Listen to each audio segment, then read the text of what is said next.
হ্যাঁ, এখন আমাদের অর্ডার পাওয়ার পরে আমি বুঝতে পারবো, অর্ডারটা তোমরা এখনো পাইনি। এই না, আমি বলেছি বয়স সিনিয়র মানে আমি ওই সিনিয়র বলি না, আমি বলেছি আমার বয়সের রেসপেক্টটাও তো করতে হবে, এটা নিয়ম। Respect your elder brother. Military তো একটা কথা আছে, I come from military, you might be knowing, I am an air force officer, I retired in 2005, voluntary retirement. So I am extremely acquainted with the etiquette, manners and কার্টিসি।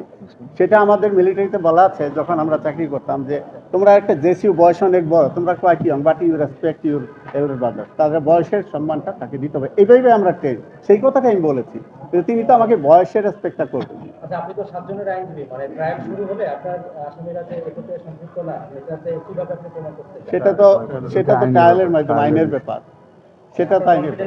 I am absolutely confident, আমি absolutely confident এই যে 7 জন army officer, accused army officer, তারা acquittal হবে এবং আমি বিশ্বাসী। And I am also confident about the fairness of the tribunal. So if things go by law, and I am confident যে এই 7 জন আর্মি অফিসার যাদেরকে আমি রিপ্রেজেন্ট করি, they will be honourably acquitted. Yes.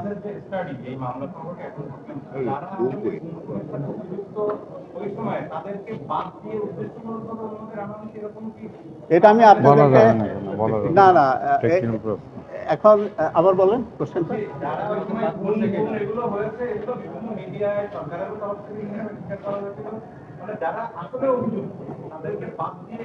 এটা তো আমি অ্যাকচুয়ালি এই কোশ্চেনের অ্যান্সারটা আমি দিতে পারবো না, এটা তো ম্যাটার অফ অ্যাডজুডিকেশন।